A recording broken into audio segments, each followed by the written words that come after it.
like the timelines when these buildings are built, and you see some of the historical pictures, like the very first pictures we see from some of these cities. A lot of times you see these massive Greco-Roman buildings and there's nothing around them.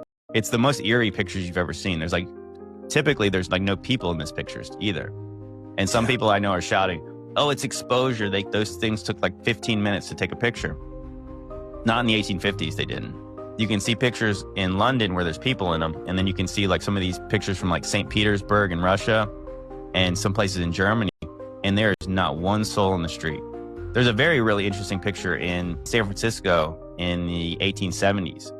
So this would have been like 20 years after San Francisco was supposedly started to be inhabited.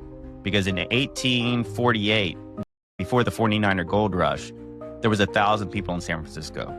Now, if you look at a picture from 1870, there's this massive panoramic shot of the city, and it's 100% built out. There's not one construction, there's no scaffolding, there's nothing. The whole city's built out. You can see the harbor and everything.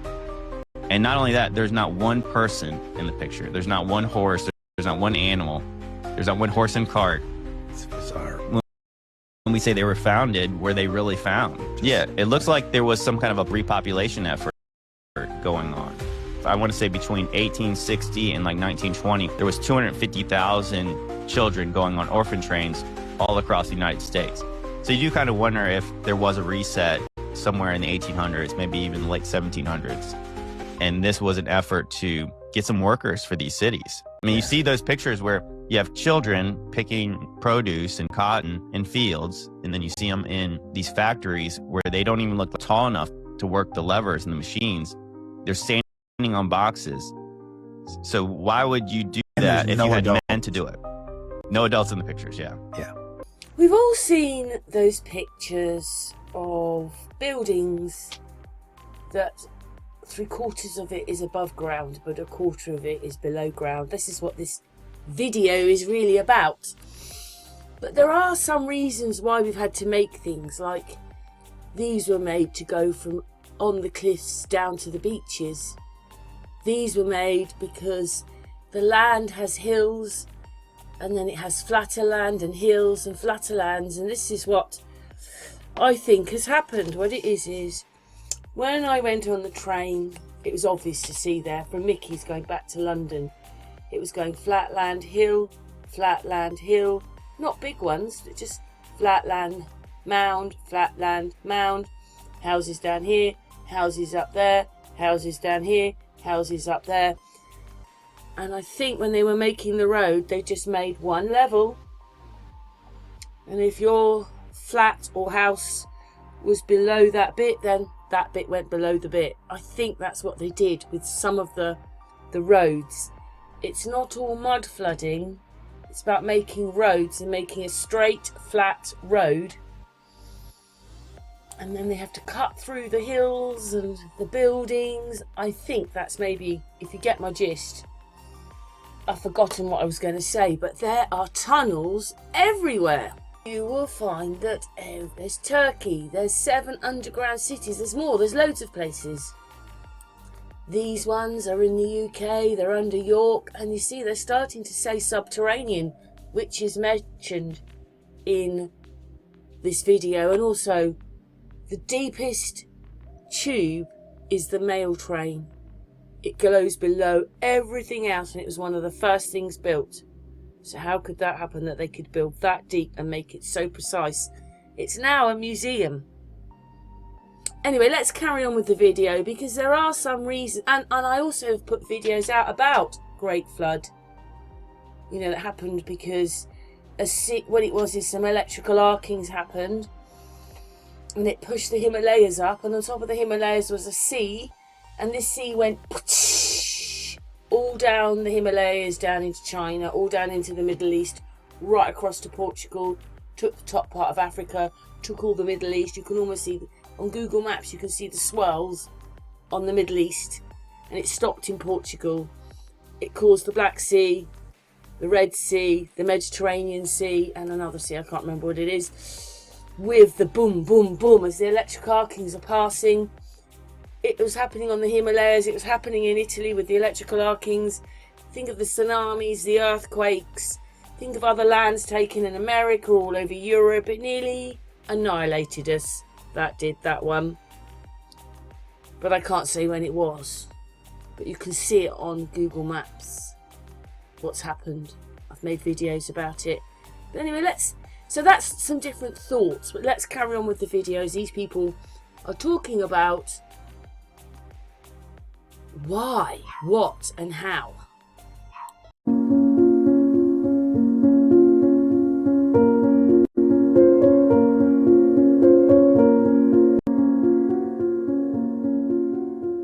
I didn't set out to question the foundations of our cities. I was researching Victorian-era construction techniques, examining old photographs of urban development, trying to understand how rapidly industrializing societies built so much so quickly.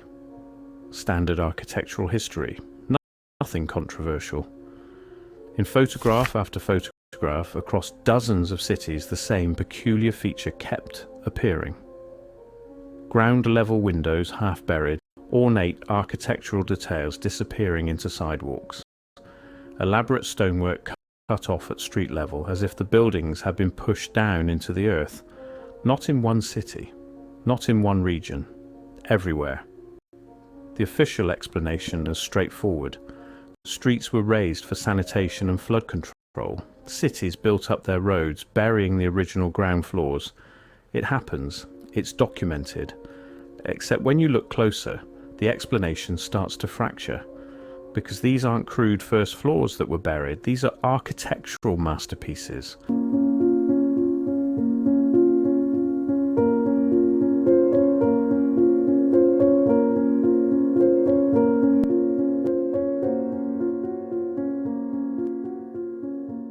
When I first began researching the strange urban transformations of the mid-1800s, I expected nothing unusual.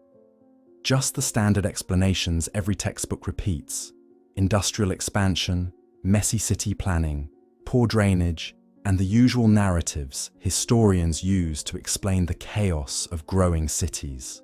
But within the first week of digging through old engineering reports, city maps, and early photographs, something felt off, not slightly off, completely out of place. Because between 1840 and 1880, across dozens of cities on multiple continents, the same impossible pattern shows up again and again. Entire neighborhoods suddenly appear half buried in dense, compacted earth. Buildings with basement windows more elaborate than most modern buildings, structural systems engineered with precision that shouldn't exist in that era, and all of it, according to the standard timeline, was built specifically to be buried almost immediately. Why would anyone do that? Let's start with what we can observe directly. In Seattle, an entire district lies beneath the current street level. In Chicago, miles of tunnels connect buried first floors. In Edinburgh, whole streets exist underground, complete with storefronts and residential spaces. Portland has its Shanghai tunnels. Rome, its multiple buried cities stacked vertically through history. Standard urban archaeology, you might say. Cities build on top of themselves, nothing unusual there, except the timeline is wrong. These aren't ancient Roman ruins buried by centuries of gradual accumulation. These are sophisticated 19th century structures, buried within decades of their construction. In some cases, within years. Buildings that appear in photographs as street-level structures then reappear 20 years later, half submerged, with no documentation of why or how the streets rose several meters. The deeper I looked, the more the pattern repeated, not just in America or Europe, but worldwide. In Asia, in South America, in Africa, cities separated by oceans supposedly developed independently, all showing the same architectural signature, the same buried windows, the same half-submerged ground floors, the same absence of documentation explaining why functional buildings were deliberately entombed. Half buried in dense, compacted earth. Not worn down, not flooded, not eroded over centuries. Buried, abruptly, uniformly, in a way no natural flood has ever behaved. The official explanations appear logical at first. Cities raise their streets. Drainage issues cause soil buildup. Sanitation reforms required new ground levels.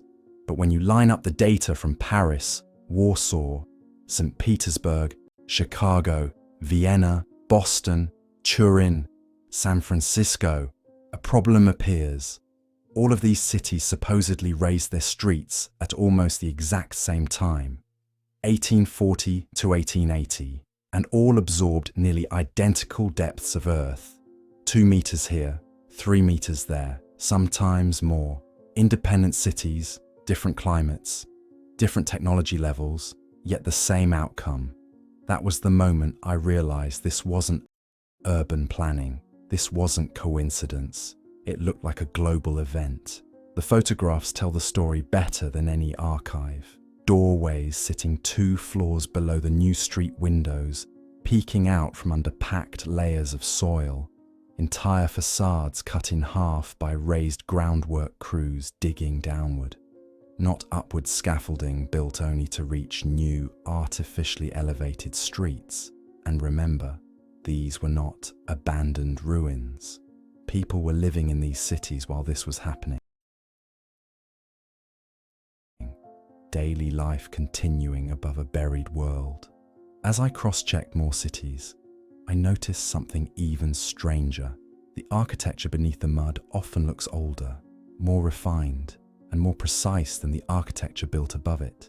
Massive stone arches, perfect symmetry, foundations deeper and cleaner than anything expected from mid-1800s craftsmen.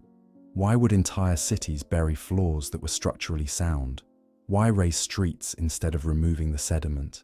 Why do the earliest photographs ever taken appear right when cities were digging themselves out? The deeper I went, the clearer something became. The official story does not match the physical evidence.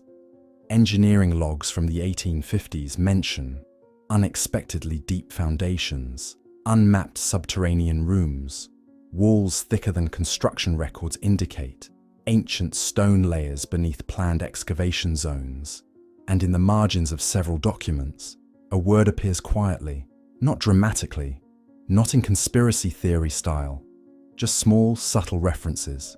Tartarian, old foundations, Tartarian origin, structure older than recorded, not enough to make a claim, but enough to raise a question.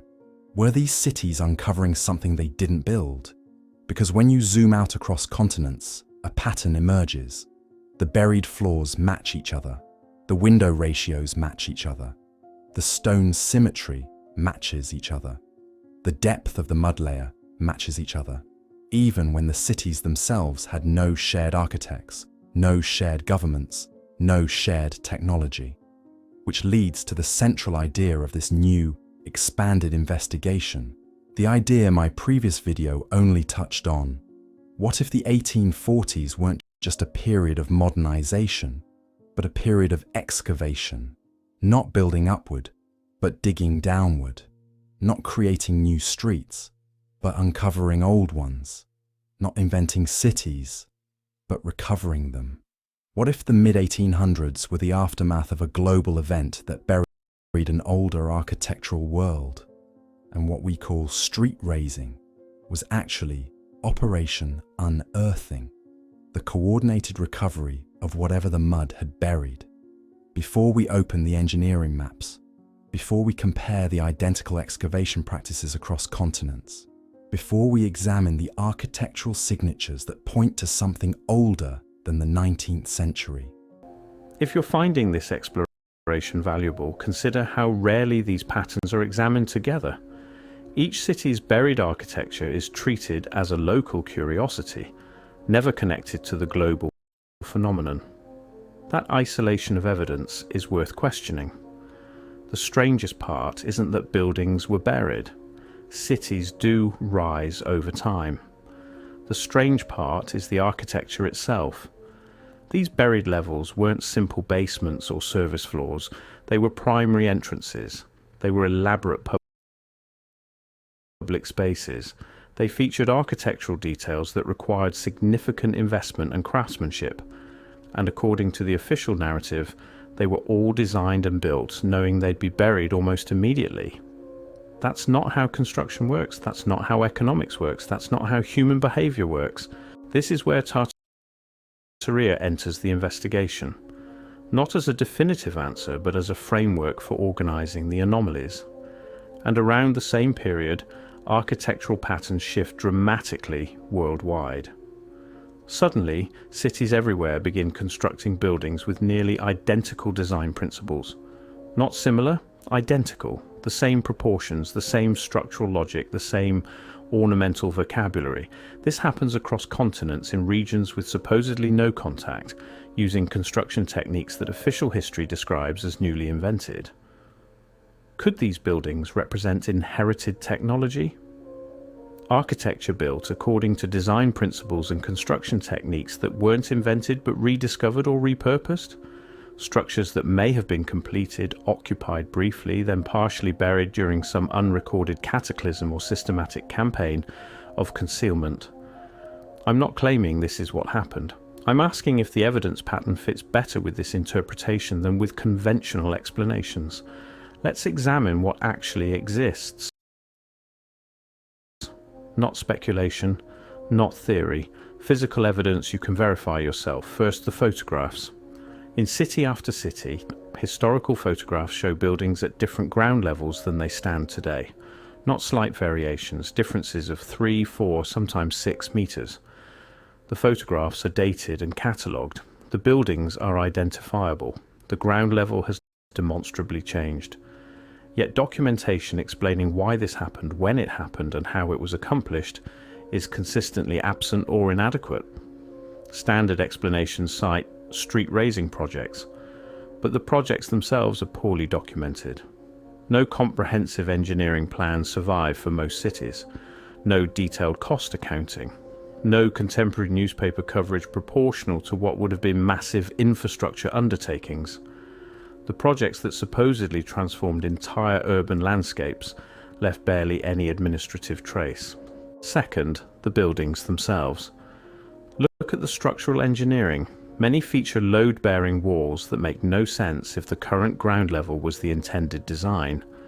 Support columns that terminate at what is now underground, as if they were designed for a different elevation. Drainage systems that flow upward from current street level. Ventilation systems positioned below ground that would have been functional only if the street level were lower. These aren't design mistakes. These are systematic features suggesting the buildings were engineered for a ground plane several meters below current street level. Third, the buried spaces themselves. When you can access them through basement conversions or urban exploration, you find something remarkable. Not crude storage areas, not unfinished basements, fully realized architectural spaces, finished walls, decorative elements, features that indicate these were meant to be occupied, seen, experienced as primary spaces.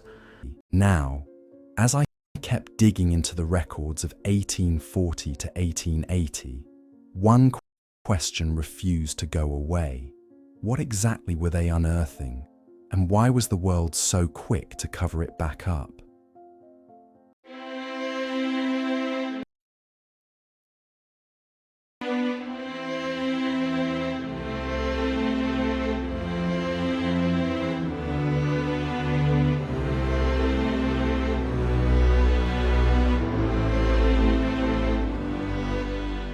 When I expanded the research beyond a handful of cities, something became immediately obvious.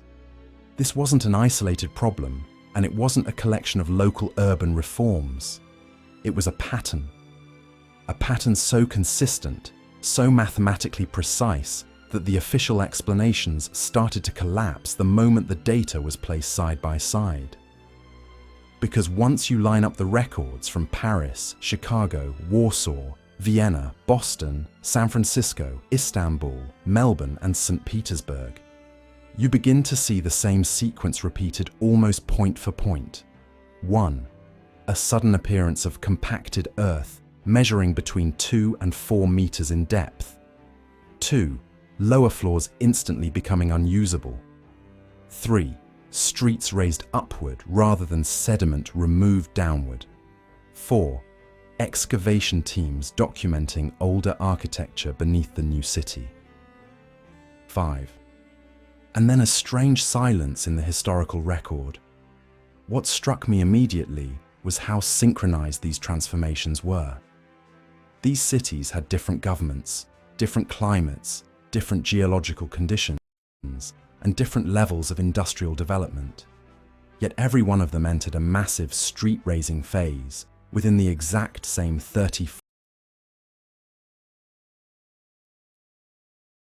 40-year window. That isn't natural development, that is coordination, or reaction. But reaction to what? As I sifted through engineering logs and municipal notes, a key detail kept reappearing, almost in passing. Almost as if the writers were trying not to draw attention to it. Unexpectedly deep foundations discovered. Substructure older than documented plans. Arches and windows found below recorded floor level. Rooms identified beneath original ground layer. None of these comments were expanded on. They were treated as nuisances, obstacles to construction, footnotes in the margins. But when you collect all the footnotes from around the world, they tell a completely different story. Because these deep foundations weren't crude, they weren't unstable, they weren't proto-industrial, they were advanced. Stonework cut with precision that outperformed the tools of the 1840s. Arches too large to be functional basements. Columns whose geometry matched buildings supposedly constructed centuries later. Window frames buried so deeply that their original purpose became impossible to explain through the conventional timeline. And the strangest detail of all, none of these structures were built to be underground.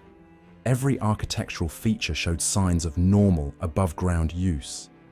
Weathering patterns, soot marks, and wear lines at what used to be ground level. Which leads to only one reasonable conclusion. They weren't designed as basements. They became basements, buried by something that cities did not publicly acknowledge, yet all responded to. When I compared the photographic evidence, the consistency became even more jarring. In every city, work crews were digging down, not building up. They weren't constructing new floors, they were uncovering old ones. Yet the official paperwork labeled all of this as modernization, sanitary improvement, regrading, street elevation. It didn't matter which city, the phrasing was nearly identical, as if copied from the same template. That was my first major red flag, because independent cities don't write the same excuses unless they are all trying to avoid referencing the same event. And here's where it becomes impossible to ignore. The sediment, the material burying these structures, isn't gradual urban accumulation, decades of trash and organic buildup compressing into soil. It's meters of mud, sand and clay deposited rapidly. Geological layers that suggest catastrophic deposition, not slow urban development. In some locations, the buried levels show signs of having been flooded, filled with sediment, then abandoned. Not gradually covered over generations, but buried suddenly. Now we arrive at the central mystery, even accepting the official narrative, even assuming all these street-raising projects happened exactly as described, you're still left with an impossible coordination problem. How did dozens of cities across multiple continents, supposedly developing independently, all decide to raise their street levels within the same narrow time window?